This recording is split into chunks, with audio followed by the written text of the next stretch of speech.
કે આજના સમયમાં સાહેબો ખરાબ લાગે તો માફ કરજો હો, એક મા બાપ પાંચ બચ્ચાઓને મોટા કરી લે, પણ ગઢપણની અંદર 5 બચ્ચાઓ મળી અને એક મા બાપને સંભાળી નથી શકતા.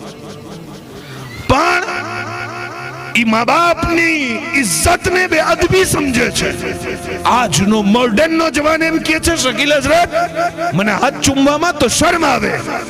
મેં કીધું મારા દોસ્ત, શરમ કેવી જે માની તાઝીમ ઇમામ હુસૈને કરી હોય, પછી હુસૈન ઇબ્ને અલીનો ગુલામ કોઈ પણ સમયમાં કોઈ પણ સંજોગમાં માની તાઝીમથી દૂર કેવી રીતના રહી શકે. વલીઓના તાજદાર પીરાને પીર સૈયદના શેખ અબ્દુલ કાદિર જીલાની માની તાઝીમ કરતા હો.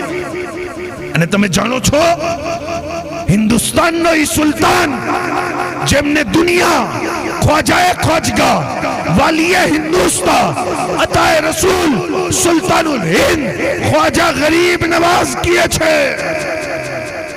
ગરીબ નવાઝ ઇસ્લામ ફેલાવતા બંગાળના વિસ્તારમાં પહોંચ્યા અને બંગાળની અંદર ગરીબ નવાઝ સરકારે વાઝ કર્યું છે, તકરીર કરી છે, અને તકરીરમાં ખાલી એક વાત કરી. બંગાળના માણસોને વાત શું સમજ આવી? બંગાળના માણસો ગરીબ નવાઝના હાથમાં મુસલમાન થયા.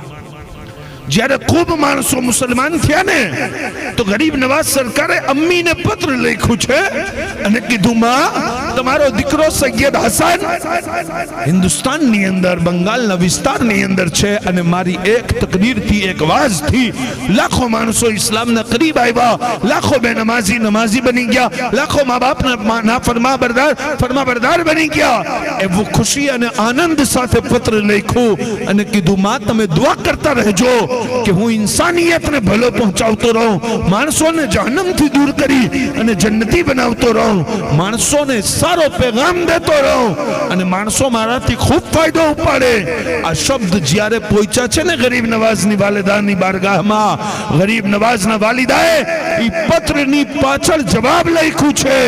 જવાબ સાંભળી અને રાપરના સુન્ની મુસલમાન તારા સીનાની અંદર જે દિલ છે ને એ મોહબ્બતથી તડપી જા છે. ગરીબ નવાઝની વાલિદા કહે છે, સૈયદ હસન તમારી જબાનમાં તાસીર કેમ ના થાય? તમારી અમ્મીએ કદી વગર વુઝુના તમને દૂધ પીવડાવ્યું જ નથી. સુબહાનલ્લાહ, સુબહાન. જ્યારે એમની માં એટલી નેક હતી ત્યારે દુનિયાને ગરીબ નવાઝ મળતા હતા.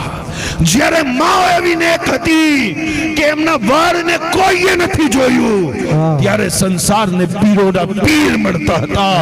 જ્યારે મા બાપ નેક હતા ત્યારે ઓલાદ સિરાજુદ્દીન શાહ આલમ બુખારી બનતી હતી. જ્યારે માં નેક હતી ત્યારે ઓલાદ પીર મહેમૂદ શાહ બુખારી ભાલની ધણી બનતી હતી. મા બાપ નેક હતા ને તો એમની આગોશમાં પરવાન ચડવા વાળી ઓલાદને પણ અલ્લાહ પોતાનો દોસ્ત બનાવી લેતો હતો.